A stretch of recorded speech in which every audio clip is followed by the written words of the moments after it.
अस्सलाम वालेकुम, क्या हाल चाल है सबका। उम्मीद करती हूँ कि आप सब खैरियत से होंगे। ये जो क्लिप है ये कल रात का है क्योंकि मुझे फॉलो अप के लिए जाना था। जैसे आप सबको पता होगा कि मेरे कुछ दिन पहले डेंटल सर्जरी हुई थी, तो उसी का फॉलो अप था, तो मैं क्लिनिक आई थी।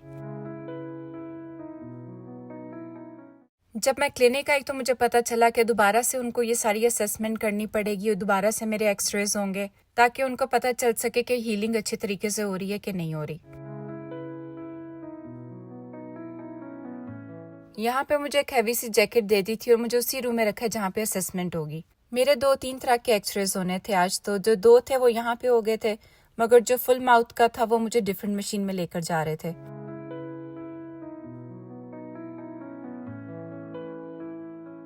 और फिर यहाँ पे सीलिंग के अंदर इन्होंने एक मॉनिटर भी सेट किया हुआ था ताकि जो पेशेंट है जब उसका ट्रीटमेंट हो रहा हो तो वो पैनिक ना करे और थोड़ा बिजी रहे। उसके बाद मुझे डॉलरामा जाना था क्योंकि जब 1-2 दिन पहले मैं हिना की तरफ गई थी तो अयान अपना चार्जर उबर में भूल गया था, तो जिसकी वजह से मुझे अब दोबारा से एक नई वायर खरीदनी थी, तो इसलिए मैं यहाँ पे आई थी। वेदर फोरकास्ट में है कि यहाँ पे पूरा वीक जो है बहुत ज़्यादा ठंड रहेगी। आज भी टेम्परेचर -32 में था। जब तक हम लोग घरों में होते हैं तो इतना फील नहीं होता क्योंकि हीटिंग चल रही होती है अंदर, और जब बाहर गाड़ी में जाते हैं तभी हीटिंग होती है। और यहाँ पे गाड़ी को भी हमने प्लग इन कर दिया ताकि गाड़ी जो है वो हीट अप रहे, क्योंकि अगर हम प्लग इन नहीं करेंगे तो हमारी जो गाड़ी है उसका जो इंजन फ्रीज हो जाएगा। ये क्लिप आज सुबह का, सर्दी बहुत ज्यादा थी तो हम लोगों ने सोचा कि अयान को हम खुद ही जाके गाड़ी में स्कूल छोड़ाते हैं, क्योंकि इसकी बस का पता नहीं होता, कभी लेट आती है कभी जल्दी आ जाती है। और स्नोफॉल इतनी ज्यादा हो रही है कि यहाँ पे जो है कॉन्ट्रैक्ट मिले होते हैं लोगों को, तो यहाँ पे ब्लोअर के साथ स्नो साफ की जाती है। आज अयान बहुत ज्यादा खुश था क्योंकि मैं और सभी उसको गाड़ी में छोड़ने के लिए जा रहे थे। तो बस यहाँ पे अयान खैर से स्कूल चला गया है और अब जो हम लोग बेकरी जाएंगे क्योंकि सभी का दिल करा था कि सावरडो ब्रेड लेते हैं। मुझे खुद भी बेकरी जाना बहुत अच्छा लगता है और सुबह के टाइम पे इस बेकरी से इतनी प्यारी खुशबू आ रही होती है जब अयान को छोड़ने के लिए जाती हूँ, क्योंकि हर चीज जो है वो एवरीडे फ्रेश बेक होती है। फिर यहाँ से मैंने कुछ चीजें ले ली थी, जैसे ये रास्पबेरी कस्टर्ड था, ये लिया था, एक चॉकलेट क्रॉसन लिया था, सिनेमन रोल लिए थे क्योंकि अयान सिनेमन रोल खाता है और अजान जो है वो थोड़ा फ्रूट वाली चीजें पसंद करता है। घर आके मैंने कोट भी नहीं उतारा था क्योंकि चाय की इतनी तलब हो रही होती है इस टाइम पे, सर्दी भी बहुत ज्यादा होती है, तो दिल करता है जल्दी से चाय मिल जाए।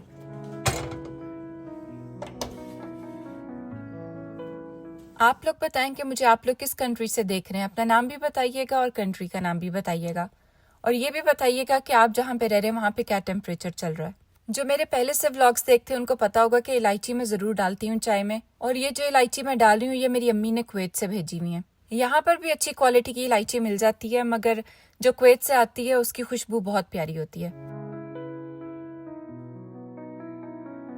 मुझे और सभी को काफी स्ट्रॉन्ग चाय अच्छी लगती है। मेरी फ्रेंड्स बोलती हैं कि मैं बहुत ज्यादा स्ट्रॉन्ग चाय पीती हूँ, मगर अगर मैं इतने टी बैग्स नहीं डालती तो मुझे ऐसा लगता है कि मैंने कच्ची चाय पी है, तो इसलिए मैं चाय को काफी देर पकाती हूँ और टी बैग्स भी काफी ज्यादा डालती हूँ।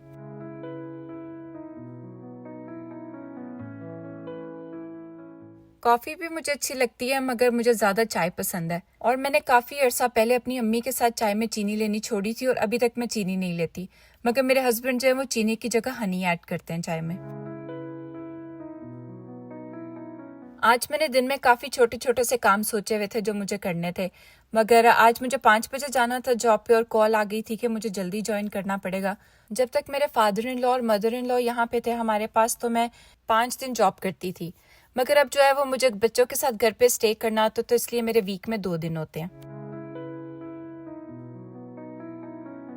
टेम्परेचर इतना ज्यादा लो हो जाता है कि आप देखें कि पानी की बोतल हमारी गाड़ी में रह गई थी और इस तरह से उसमें बर्फ जम गई है। मुझे कभी अगर जल्दी होती है चीजें ठंडी करने की तो मैं उसको बाहर बालकनी में रख देती हूँ, क्योंकि टेम्परेचर इतना लो होता है कि वो जल्दी से ठंडी हो जाती है।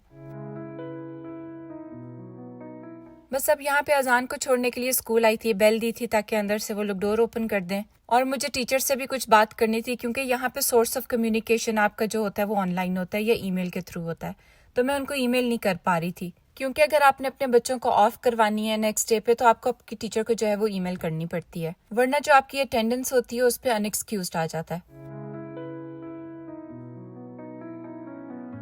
अब हम लोग वॉलमार्ट आए थे क्योंकि हम लोगों को थोड़ी ग्रोसरी करनी थी, बच्चों के स्कूल के स्नैक भी खत्म हुए हुए थे, तो अजान को ड्रॉप करके हम लोग आए थे वॉलमार्ट। वैसे तो मुझे होल मसाले की ज़रूरत नहीं थी, मगर इसमें से मुझे कुछ चीज़ें चाहिए थी जो अलग से नहीं मिल रही थी, तो इस वजह से मैंने सोचा कि मैं ये होल पैक ले लेती हूँ, तो जो चीज़ चाहिए होगी उसमें से मैं सिलेक्ट कर सकती हूँ। अयान अजान को ये वाले बॉक्सेस बहुत अच्छे लगते हैं, मगर इनमें से हम हर चीज़ नहीं खा सकते क्योंकि किसी के अंदर हैम होता है और किसी के अंदर चीज़ ऐसा होता है जो हम लोग नहीं खा सकते। ये छोटे से लंच बॉक्स बने होते हैं जिसके अंदर आप पिज़्ज़ा जो है वो खुद असेंबल कर सकते हैं, और इसमें एक चॉकलेट भी होती है। और इस तरह से बॉक्स के अंदर यहाँ पे सिनेमन रोल भी आते हैं, कुकीज़ भी आते हैं जो आपको सिर्फ बेक करने होते हैं। इनके अंदर ऑलरेडी हर चीज़ पहले से ही होती है। आज तो मैं ग्रॉसरी के लिए आई हूँ, मगर मैं सोच रही हूँ इंशाल्लाह रमज़ान स्टार्ट होने से पहले मैं अपने घर की थोड़ी सी डेकोरेशन करूंगी। और मुझे ऐसा लगता है कि अगर आपने रमज़ान के लिए डेकोरेशन करनी है तो आप लोग इस तरह की करें जो आपकी आगे भी चल सके, और इंशाल्लाह ये हमारा पहला रमज़ान होगा अपने घर में।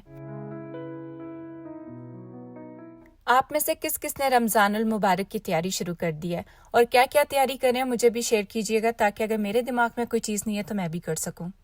और जब मैं इंशाल्लाह स्टार्ट करूंगी तैयारी तो मैं आप सबके साथ शेयर करूंगी।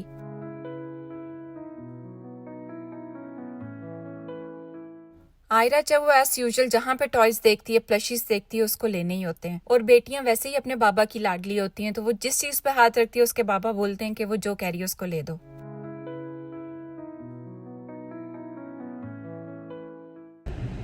आयरा कैट कैसे बोलती है? क्या करती है?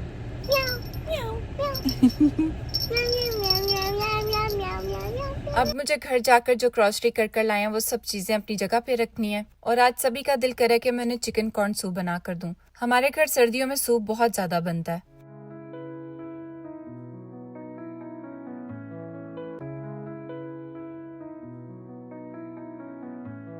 तो बस अब यहाँ पे सूप बनाने की तैयारी कर रही हूँ। पहले जो मेरा पॉट है अच्छे तरीके से मैंने वॉश कर लिया है। वैसे तो हर चीज वॉश करके रखी होती है, मगर जब भी मैं यूज करती हूँ तो मेरी कोशिश होती है जिस चीज को मैं इस्तेमाल कर रही हूँ वो पहले वॉश कर लूँ।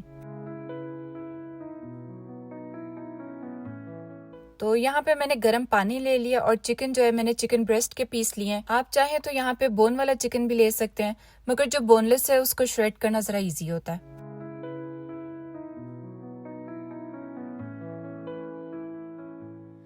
चिकन ऐड करके इसमें थोड़ा सा मैंने ब्लैक पेपर ऐड किया है, फिर उसके बाद इसमें मैं सॉल्ट ऐड करूंगी और गार्लिक पाउडर ऐड करूंगी। ब्लैक पेपर और सॉल्ट इस टाइम पे मैंने थोड़ा सा कम रखा है क्योंकि आगे जाके हम लोग एडजस्ट कर सकते हैं। कभी कभी इसके अंदर मैं कैबेज भी ऐड करती हूँ, कैरेट्स भी ऐड करती हूँ। आज मेरे पास कैबेज नहीं है तो मैं इसमें सिर्फ कैरेट्स ऐड करूंगी और कॉर्न ऐड करूंगी। आप सबकी फेवरेट डिश कौन सी है जो आप सर्दियों में बहुत ज्यादा बनाते हैं? मुझसे कमेंट बॉक्स में जरूर शेयर कीजिएगा। और जब मैं कुकिंग कर रही होती हूँ तो मेरी कोशिश होती है जो चीज़ मैंने जहाँ से लिया मैं उसको जल्दी से वहीं पर रख दूँ, ताकि जो मेरा किचन है वो साथ साथ साफ भी होता रहे और चीज़ें जहाँ से मैंने ली हैं वो उनकी जगह पे चली जाएं। यहाँ पे मुझे लग रहा था जैसे कि सॉल्ट थोड़ा सा कम है, तो यहाँ पे मैंने थोड़ा सा और सॉल्ट ऐड किया है। सॉल्ट और पेपर जो है वो हमेशा आप अपने टेस्ट के अकॉर्डिंग सेट कर सकते हैं, मगर अगर इस पॉइंट पे आप सॉल्ट थोड़ा सा कम रखेंगे तो अच्छा है, क्योंकि आगे जाके आपने सोया सॉस भी ऐड करनी होती है और उसके अंदर बहुत ज़्यादा सॉल्ट होता है।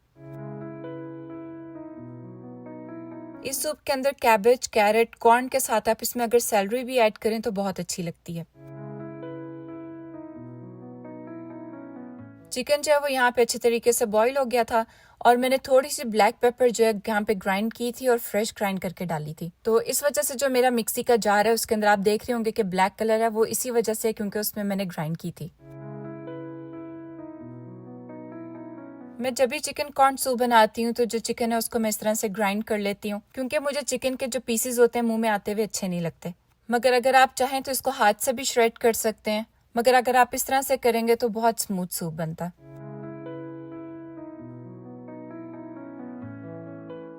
उसके बाद यहाँ पे मैंने कॉर्न ले ली थी, और मेरे पास कैरेट जो थी वो मैंने फ्रीज की हुई थी, तो इसको जब मैंने गर्म पानी से धोया तो उसमें जितनी भी आइस थी वो मेल्ट हो गई है। अब जो है ये दोनों चीज़ें मैं इसके अंदर ऐड करूंगी, और कॉर्न को थोड़ा सा सॉफ्ट करने के लिए इसको 5 से 10 मिनट के लिए पका लूंगी। सूप में जितनी भी चीज़ें मैंने डाली हैं वो सब मैंने अपने अंदाजे से डाली हैं, मेजर मैंने कुछ भी नहीं किया था। तो जब आप बनाएं तो जब ऐड कर लें तो अपने टेस्ट के अकॉर्डिंग आप हर चीज़ सेट कर सकते हैं। तो अब जो है थोड़ी देर पकाने के बाद यहाँ पे मैं कॉर्नफ्लावर ऐड कर रही हूँ। कॉर्नफ्लावर मैं बहुत थोड़ा थोड़ा करके ऐड करूंगी क्योंकि जब आप इसको पकाते हैं तो थोड़ी देर में वो थिक हो जाता है। मगर जब आप ऐड कर दें कॉर्नफ्लावर, उसके बाद पकने के बाद भी अगर वो थिक नहीं हो रहा तो आप थोड़ा सा और ऐड कर सकते हैं।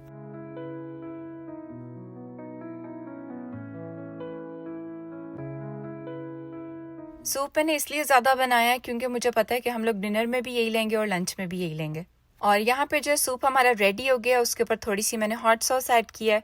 इसमें मैं विनेगर नहीं डालती क्योंकि हमारा गला बहुत जल्दी ख़राब हो जाता है। और फिर मैंने इसको गार्लिक ब्रेड के साथ सर्व किया। तो ये था मेरा आज का व्लॉग। आई होप आप सबको पसंद आया होगा, और अगर पसंद आया है तो इसे लाइक करना मत भूलिएगा। और अगर अभी तक आपने सब्सक्राइब नहीं किया तो प्लीज़ मेरे चैनल को सब्सक्राइब कर लें और एक छोटा सा कमेंट ज़रूर किया करें। मुझे बहुत अच्छा लगता है आप लोगों के कमेंट्स देखकर। आज के व्लॉग के लिए इतना ही। अगले व्लॉग में मिलेंगे इंशाल्लाह। तब तक के लिए अल्लाह हाफिज़।